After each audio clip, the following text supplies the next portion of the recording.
The crystal chandelier overhead didn't just light up the ballroom. It weaponized the light, refracting it off the diamonds of the elite like jagged shards of glass. This wasn't just a party. It was a visual execution. Clara Lundquist smoothed the silk of her emerald gown, her eyes tracking the movement of the heavy oak doors at the end of the grand hall. She had spent weeks planning this moment, a masterpiece of social cruelty designed to remind everyone in this room exactly where the line was drawn between the masters and the servants. Before we dive into the heart of this storm, hello to every single one of you joining us today. I'm so incredibly glad you're here. Whether you're watching from the quiet streets of London, the bustling heart of New York, or a cozy corner in Lagos, welcome to the channel. How are you all doing today?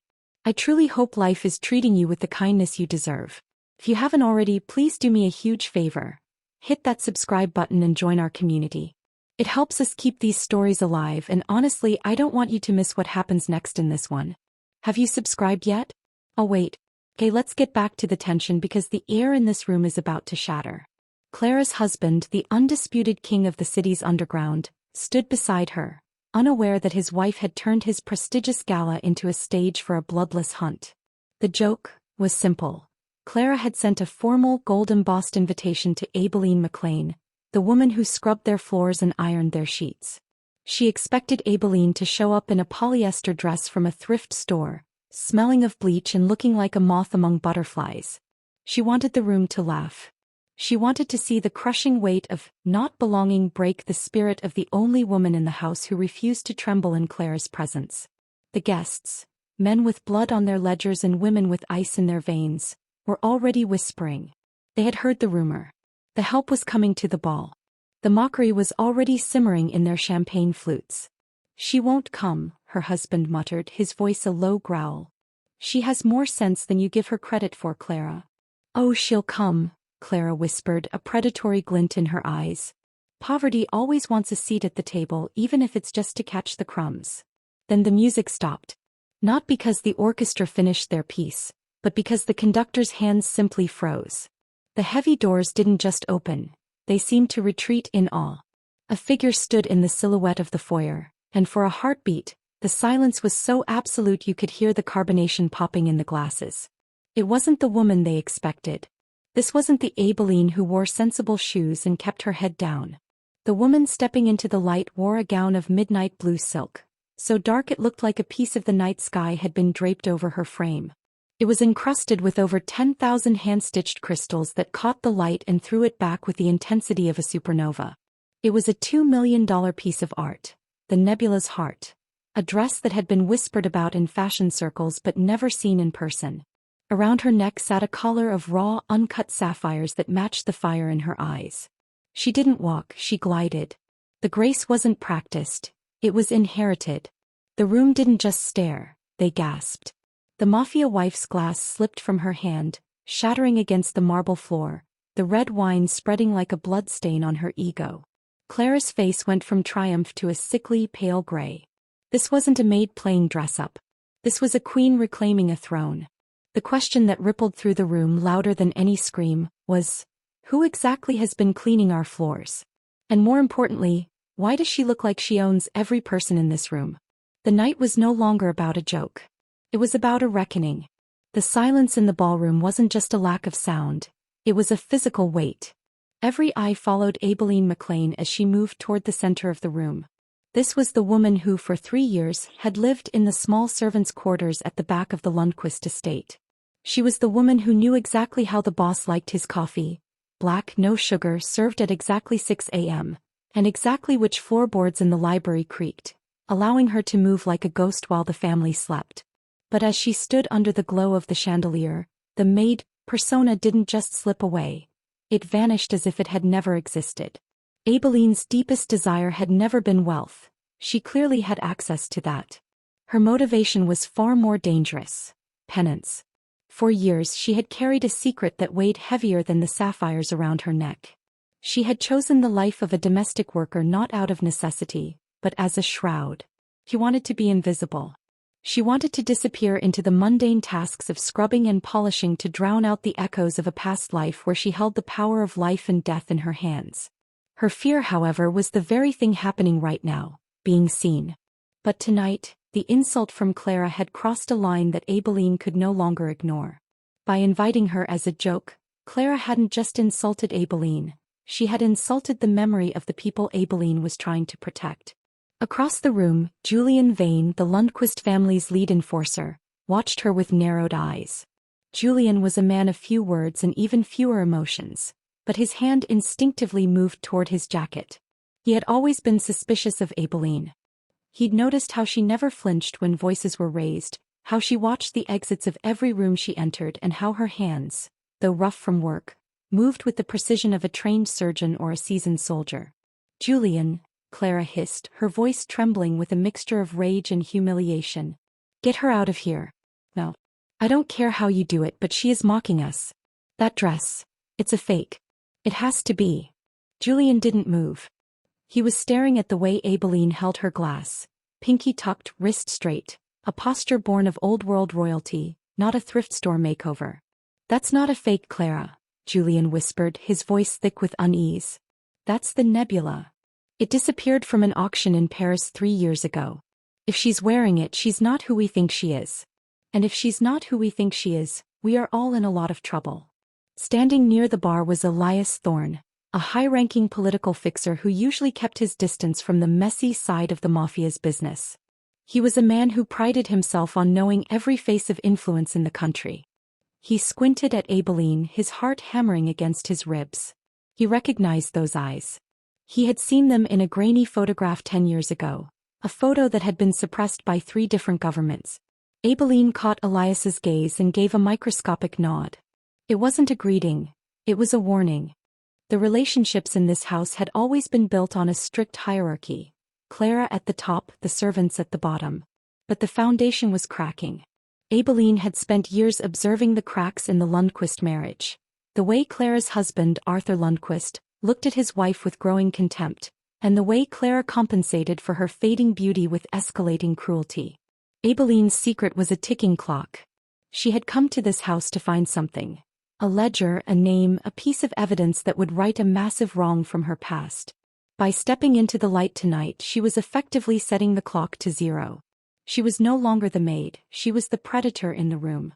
"You invited me, Clara," Aibileen said, her voice carrying across the ballroom. It wasn't the soft, submissive tone she used in the kitchen. It was rich, melodic, and carried the authority of a woman used to being obeyed. It would have been rude to decline such a generous offer. The tension was thick enough to choke the guests. The joke had backfired so spectacularly that the atmosphere shifted from festive to lethal. Every supporting character in the room, from the crooked cops to the socialite vultures, suddenly realized they were part of a game they didn't understand. What do you think is hidden in Aibileen's past that made her choose to be a maid for 3 years? Leave a comment below with your wildest theories. I love reading what you guys come up with. And if you're enjoying the mystery, make sure you're subscribed so you don't miss the reveal. Clara took a step forward, her face contorted. "Where did you get that dress, Aibileen? Or should I call the police and tell them you've been stealing from our guests?" Aibileen smiled, and for the first time, Clara felt a cold shiver of genuine terror. "Call them, Clara. I'd love to tell them exactly what I found while I was cleaning under your bed this morning." The seed of conflict wasn't just planted, it had burst through the floorboards. The power dynamic had shifted 180 degrees, and the night was just beginning. The air in the ballroom felt like it had been sucked out by a vacuum. The shattered wine glass at Clara's feet was a red omen, and the joke was now a funeral for her social standing.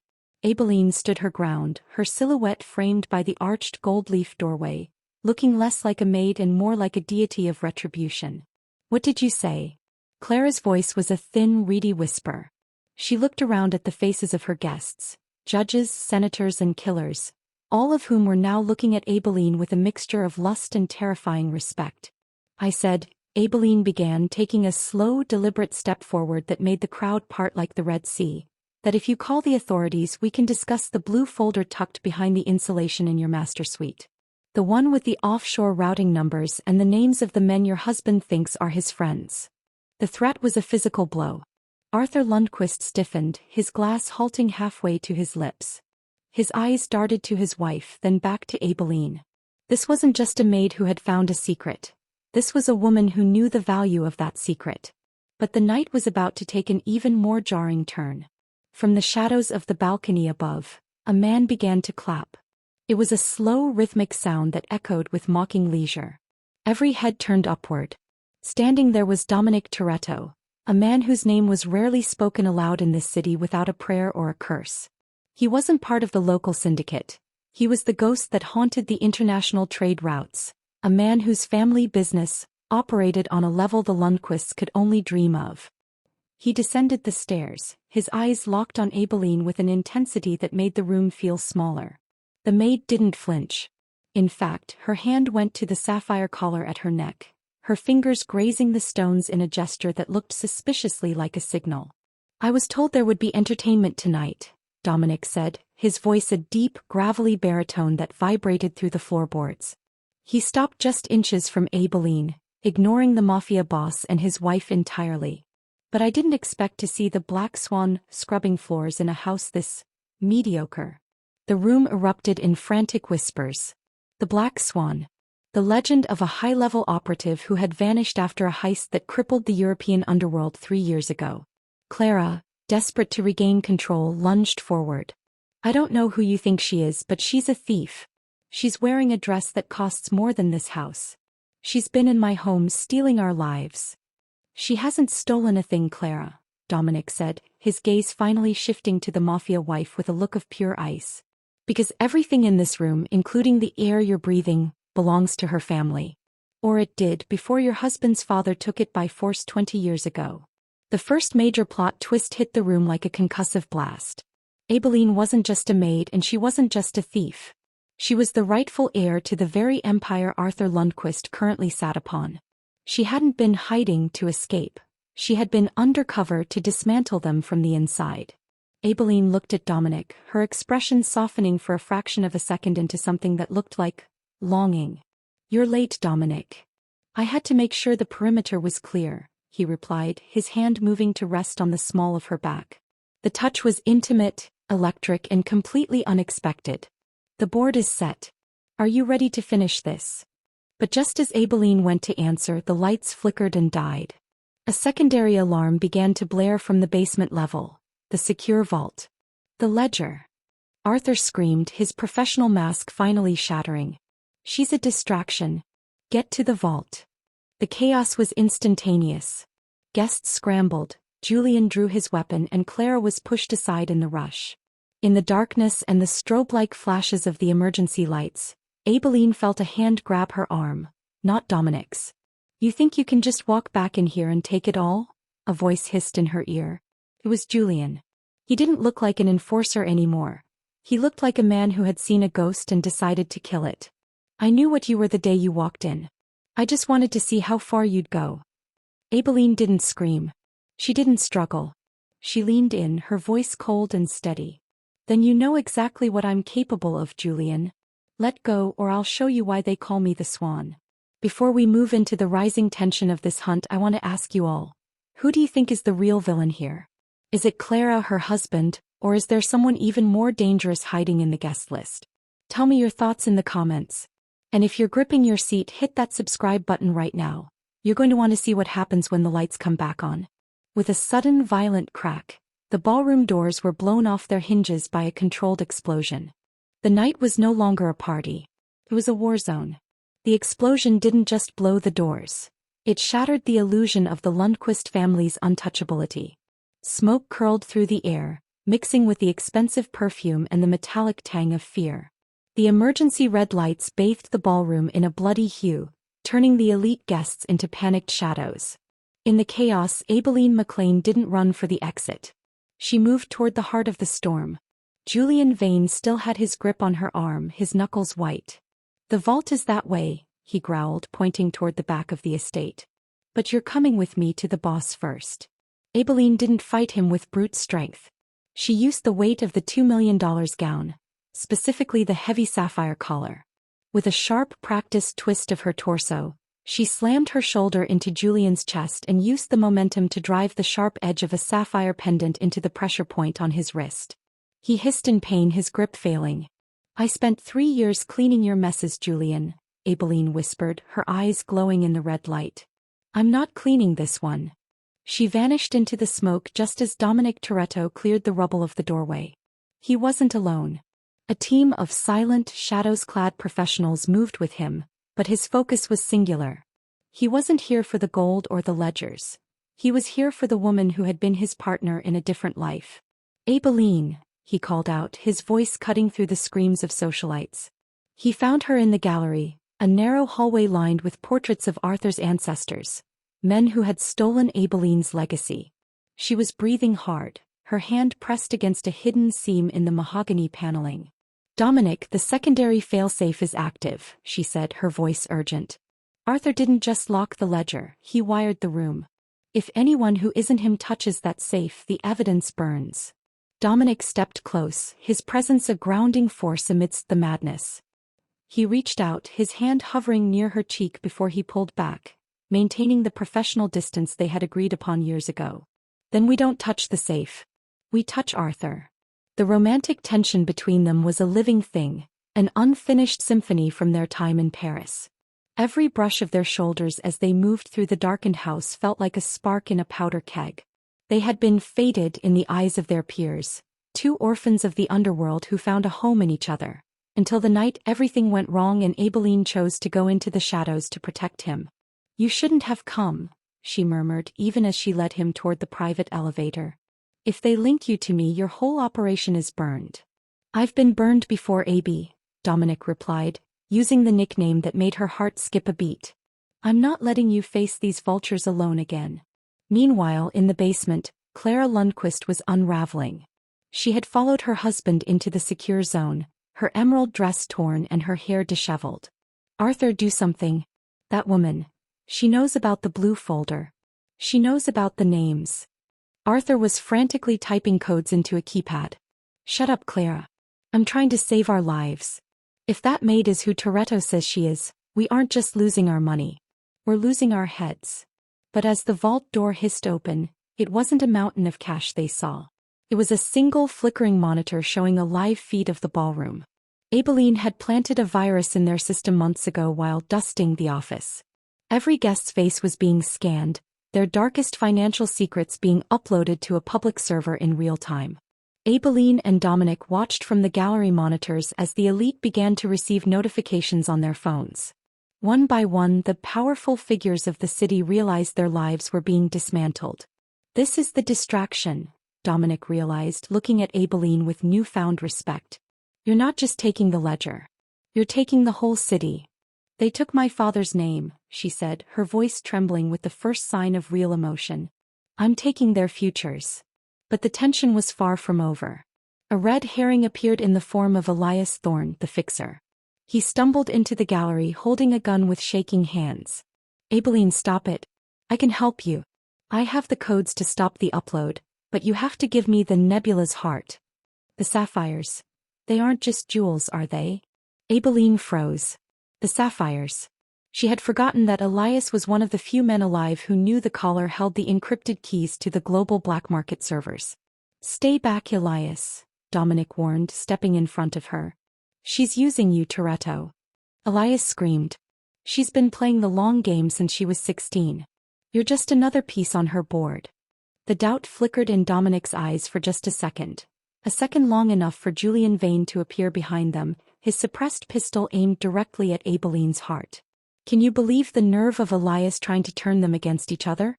I want to know, do you think Dominic should trust her, or is Aibileen truly playing everyone? Drop a team trust, or team caution, in the comments right now.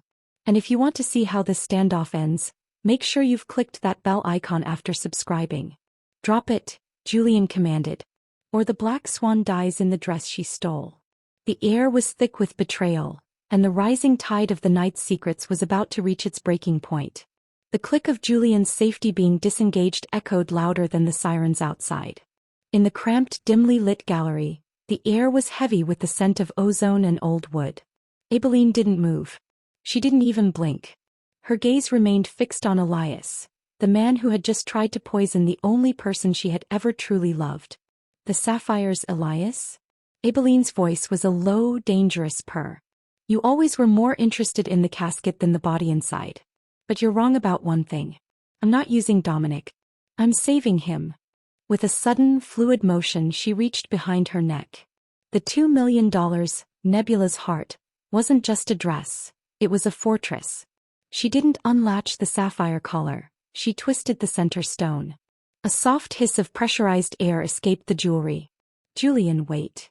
Elias shouted, but it was too late. Aibileen didn't reach for a weapon. She reached for the truth. "The blue folder Arthur has? It's a decoy, Julian. The real list, the one with the names of the men who ordered the hit on your brother 10 years ago, isn't in the vault. It's right here." She pulled a microdisc no larger than a fingernail from the housing of the sapphire pendant. Julian's aim wavered. His eyes, usually cold and hollow, filled with a sudden, desperate fire. "My brother died in a random street hit. Arthur told me." "Arthur lied to you," Aibileen said, her voice dripping with a mix of pity and steel. "He needed a dog he could control, so he killed the person you loved most and gave you a home in exchange for your soul. I didn't come here just to take my family's money back. I came here to show you that you've been protecting the man who destroyed your life." This was the game changer. The enforcer, the Mafia's most lethal weapon, was suddenly the most dangerous variable in the room. Julian looked at Aibileen, then at the microdisc, then toward the basement where Arthur was still frantically trying to save his empire. But the revelation didn't stop there. Aibileen turned her gaze to Dominic. "And Dominic, I didn't disappear 3 years ago because I wanted to. I disappeared because Arthur had a sniper trained on your head at that auction in Paris. He told me if I didn't come to work for him, if I didn't give him the keys to the Swans network, he'd pull the trigger. I've been his maid for 3 years to keep you alive." The silence that followed was visceral. Dominic's face, usually a mask of stoic resolve, crumbled for a fraction of a second. The betrayal he had felt for 3 years, the belief that Aibileen had simply abandoned their life for the shadows, was replaced by a crushing wave of guilt and overwhelming passion. "You stayed in this cage, for me?" Dominic whispered, taking a step toward her, ignoring Julian's gun entirely. "I'd stay in hell for you, Dom," she replied, her voice breaking. In that moment of shared vulnerability, the stakes didn't just rise, they became absolute. This was no longer about a stolen inheritance or a digital heist. It was about 2 people who had been willing to sacrifice their entire lives to keep the other breathing. But the moment was shattered by a high-pitched, hysterical laugh. Clara Lundquist stood at the end of the gallery, holding a remote detonator. She had seen everything through the security cameras. She knew her life as a socialite queen was over, and her mind had finally snapped. "How touching!" Clara shrieked, her finger trembling over the red button. "The maid and the ghost. If I'm going down, I'm burning this entire history to the ground. Every ledger, every secret, and every one of you." "Clara, don't." Elias yelled, reaching out. "Why not?" she spat. "I was the one who suggested the joke invitation. I wanted to see her crawl. Instead, she's the one standing tall while I'm in the dirt. If I can't be the most powerful woman in this room, then there won't be a room." He didn't hesitate. She pressed the button. A series of muffled explosions rocked the foundations of the estate. The floor beneath them groaned and buckled. The Nebula's heart dress, shimmering in the failing light, was the last thing visible as the gallery ceiling began to collapse, separating Aibileen and Dominic in a roar of dust and falling stone. "Are you guys as shocked as I am? I did not see Clara going full scorched earth. Do you think Aibileen and Dominic can make it out of a collapsing mansion, or has the Mafia wife actually won? Let me know in the comments if you think Julian is going to switch sides now. And please, if you want to see the conclusion to this madness, make sure you've subscribed and turned on notifications. We are heading into the darkest hour. The lights didn't just flicker this time. They died completely, leaving them in a tomb of expensive marble and ancient secrets. The world didn't just go dark, it went heavy. The roar of the collapsing gallery was followed by a silence so thick it tasted like pulverized limestone and expensive plaster. Aibileen McLean lay pinned beneath a massive mahogany beam that had once held portraits of the men who stole her birthright. The $2 million gown, once a shimmering masterpiece of defiance, was now shredded and stained with gray soot, its crystals grinding into her skin like glass shards. "Dominic," she croaked, her voice barely a whisper. No answer. The air was thick with the smell of gas and the acrid smoke of electrical fires. Every breath was a battle. She tried to move her legs, but a searing pain shot through her hip, pinning her to the cold marble. This was the moment she had feared for 3 years. Not that she would die, but that she would die before the truth was fully unchained. A few yards away, through the jagged piles of debris, a flashlight flickered. "Dom?" she called again, hope surging through the agony. But it wasn't Dominic. The light revealed the face of Arthur Lundquist. He looked like a cornered animal, his tuxedo jacket gone, his white shirt soaked in sweat and blood. He wasn't looking for survivors, he was looking for the microdisc. He spotted the glint of the sapphire collar peeking through the rubble where Aibileen lay trapped. "You really thought you could destroy me?" Arthur's voice was hollow, echoing in the tomb-like space. He scrambled over the rocks, his eyes fixed on her neck. "You're just a maid, Aibileen. You're the help. And the help doesn't get to take the throne." He reached her, his hands trembling as he clawed at the sapphire housing. Aibileen tried to swing a piece of broken marble at him, but he caught her wrist, twisting it until she cried out. "Where is it? Where is the disc?" he hissed, slamming her hand back into the dust. "It's already uploading," she gasped, a defiant smile touching her bloody lips. "Liar!" Arthur screamed. He looked around frantically. "Clara is dead. Julian is gone. I'm the only one left, and I'm not leaving without my leverage." Meanwhile, on the other side of the collapse, Dominic Toretto was clawing at the stone with his bare hands. His fingernails were torn, his knuckles bleeding, but he didn't feel the pain.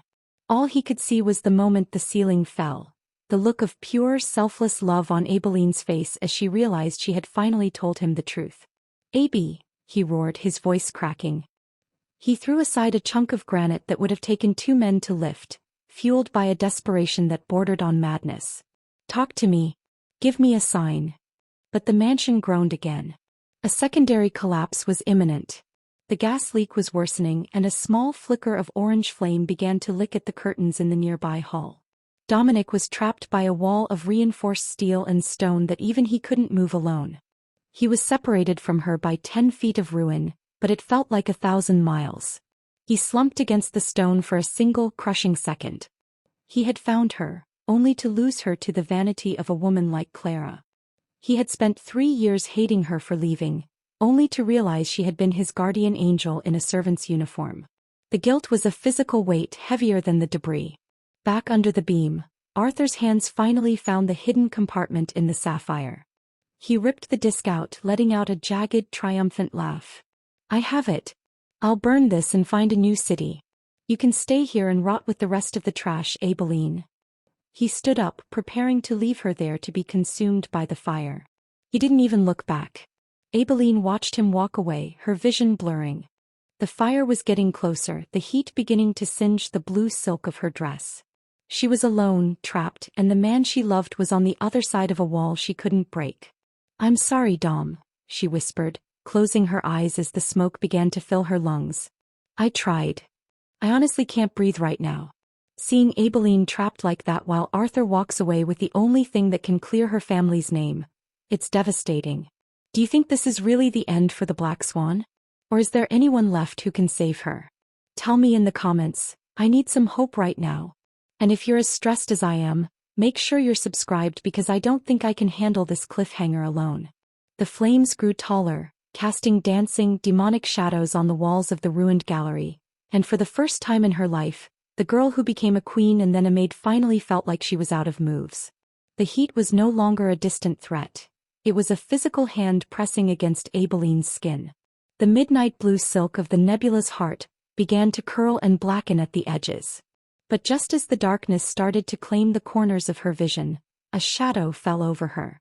It wasn't Arthur returning to finish the job. It was Julian Vane. The enforcer's face was a mask of blood and dust, one arm hanging limp at his side, but his eyes were clear, shattering the brainwashing of a decade. He looked at Aibileen, then at the path Arthur had taken. "The disc," Julian rasped, his voice a broken chain. "He has it." "Save yourself, Julian," Aibileen coughed, the smoke burning her throat. "The gas. It's going to blow." Julian didn't move toward the exit. Instead, he braced his good shoulder against the massive mahogany beam pinning her down. "He told me my brother died a hero. He told me the swan killed him." He let out a primal scream of agony and effort, the muscles in his neck bulging as he strained against the weight. I'm tired of living a lie, Aibileen. With a sickening groan of wood and stone, the beam shifted. Just an inch, but it was enough. On the other side of the reinforced wall, the sound of Julian's struggle acted as a beacon. "AB. Julian." Dominic Toretto's voice boomed from behind the debris. "Move toward the vents. The outer wall is weak." Dominic wasn't just clawing anymore. He had found a heavy decorative bronze statue from the foyer and was using it as a battering ram. The rhythmic thud, thud, thud of his effort pulsed through the floorboards like a heartbeat. "Julian, help him," Aibileen urged, sliding her bruised legs free from the wreckage. Julian grabbed her hand, hauling her up.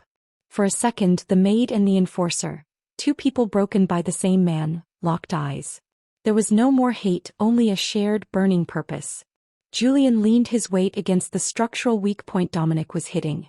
"Together!" Julian roared. On the count of 3, a final massive blow from Dominic's side caused the wall to buckle and burst outward. Daylight, or rather the moonlight of the garden, spilled into the choking tomb. Dominic reached through the dust, his hand finding Aibileen's. He pulled her through the gap with such force she tumbled into his chest, the tattered $2 million dress swirling around them like a dying star. "I've got you," Dominic whispered, his face buried in her hair, his heart racing against hers. "I've got you and I'm never letting go again." But the reunion was cut short by the roar of an engine. In the driveway, Arthur Lundquist was flooring it in his armored black sedan, the microdisc clutched in his hand. He was heading for the gates, heading for the life of a fugitive where he could still pull strings from the shadows. Aibileen stood tall despite the pain. She wiped the soot from her face, her eyes narrowing as she watched the tail lights. She reached into the shredded bodice of her dress and pulled out a small, sleek remote, the secondary trigger she had kept hidden even from Arthur. "He thinks he won because he has the disc," Aibileen said, her voice regaining its queenly resonance. "But the disc was never the only key. The sapphires, they don't just hold data, Dom. They're GPS synced to the server's kill switch." She looked at Julian, who stood by the ruins of the house he had protected for years. "Julian, do you want justice for your brother?" Julian nodded, his jaw set. "Then let's show him what happens when you underestimate the help." Aibileen pressed the final button. "I'm literally cheering right now. Seeing Julian find his redemption and Dominic breaking through that wall. That's the power of loyalty. Do you think Arthur is going to make it out of the estate, or is Aibileen about to end his reign right here? Type justice in the comments if you want to see him go down. And make sure you're subscribed for the final showdown. You do not want to miss the climax. The gates didn't open. Instead, the estate security system, the one Aibileen had been maintaining for 3 years, locked down with the sound of a falling guillotine. Arthur was trapped in the driveway, and the hunter had officially become the prey. The armored sedan screeched to a halt, its tires smoking as it burned rubber against the reinforced titanium gates that refused to budge. Inside the car, Arthur Lundquist slammed his fists against the steering wheel, his face a mask of purple rage. He looked in the rearview mirror and saw 3 figures emerging from the smoke of the burning mansion like vengeful ghosts. Aibileen McLean led the march, her shredded midnight blue gown billowing behind her like a battle-worn flag. To her left was Dominic Toretto, his presence a mountain of redirected fury, and to her right Julian Vane, the man who had been Arthur's shadow for a decade, now standing in the light. Arthur threw the car into reverse, intending to plow through them, but Dominic was faster. He had snatched a heavy iron lawn ornament, a spear-tipped rod, and jammed it into the sedan's rear wheel well. The metal groaned and snapped, locking the axle. The car was a dead weight. "Get out, Arthur," Aibileen's voice rang out, cold and clear as a bell. "The joke is over." Arthur stepped out of the car, clutching the microdisc to his chest. He tried to pull a compact pistol from his waistband, but Julian moved with the speed of a cobra. With one fluid motion, the enforcer disarmed his former boss, throwing the gun into the dark bushes. "You're nothing without me," Arthur screamed, backing toward the locked gates. "I gave you a life, Julian. I gave you a name, Aibileen. You were a girl with a dead father and a bankrupt estate. You didn't give me a name," Aibileen said, stepping into the circle of light. "You stole mine. You thought that by putting me in a uniform you could erase who I was. You thought that by making me scrub your floors, I'd forget the blood you spilled to walk on them." She held up her hand, which contained the sapphire remote. The disc you're holding? I lied. It doesn't just have the names of the men who killed Julian's brother. It's a physical uplink. The moment you powered up the car's console, the data didn't just upload to a server. It broadcasted to every news outlet and police precinct in the state. Arthur's eyes went wide. He looked down at the disc in his hand. It began to pulse with a steady red light. It's not just a ledger, Arthur, Dominic growled, stepping forward to stand shoulder to shoulder with Aibileen. It's a confession. Signed, sealed, and delivered by your own security credentials. The distant wail of sirens began to crest over the hill. The powerful friends Arthur thought he had were already distancing themselves, deleting his number and preparing for the fallout.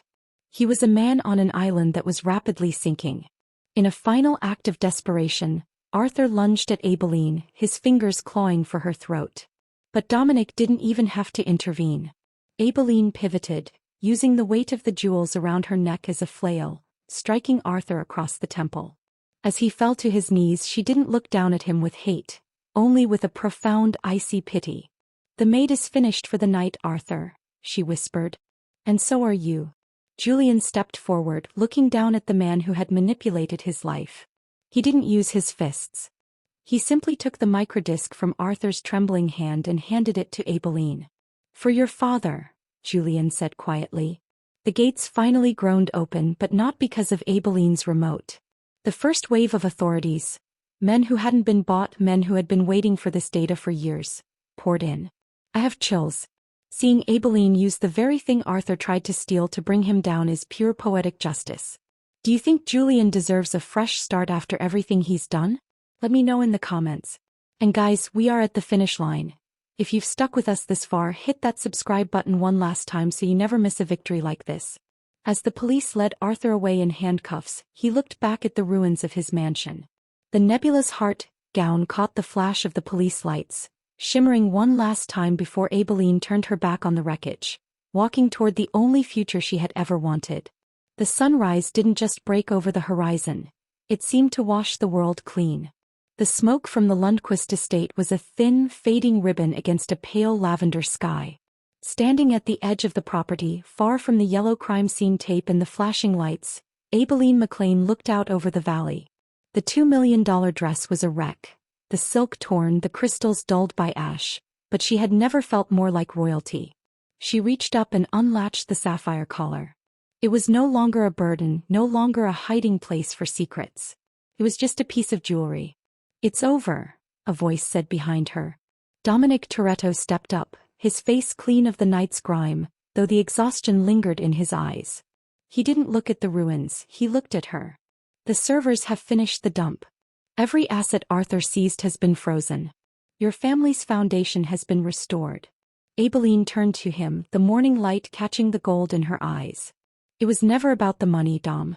It was about being able to breathe without feeling his shadow over us." "And now?"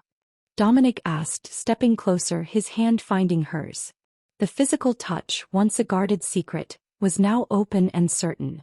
"And now," she smiled, a genuine radiating expression that hadn't touched her face in 3 years, "the maid is officially retired." The romantic resolution was earned in every bruise they shared. They weren't just two people who had survived a night of terror. They were two souls who had crossed a desert of silence to find each other again. Dominic pulled her into a deep, lingering embrace, a promise of a future where they wouldn't have to hide in the shadows of someone else's house. Nearby, Julian Vane stood by his car. He had been cleared by the authorities thanks to the evidence Aibileen provided of his coercion. He caught Aibileen's eye and gave a single respectful nod. He was leaving the city to find the truth about his brother's life, finally free to be his own man. As the years passed, the story of the maid in the $2 million dress became a legend in the city, a cautionary tale for the arrogant and a beacon of hope for the overlooked. Aibileen used her restored wealth to transform the old Lundquist grounds into a sanctuary and school for those the world tried to make invisible. She stood in the center of a lush, thriving garden where the ballroom once stood, holding a glass of lemonade instead of a champagne flute. Beside her, Dominic laughed at something she said, his arm draped comfortably around her shoulders. They had built a life of peace, grounded in the truth they had fought so hard to uncover. The Black Swan had finally found her home, not in a palace or a servant's quarters, but in the arms of the man who never stopped looking for her. The victory was absolute, the redemption was complete, and the love was eternal. Thank you all so much for riding this emotional roller coaster with us.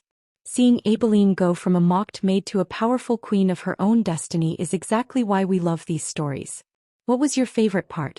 The dress reveal or the moment the walls literally came down? Let me know in the comments below.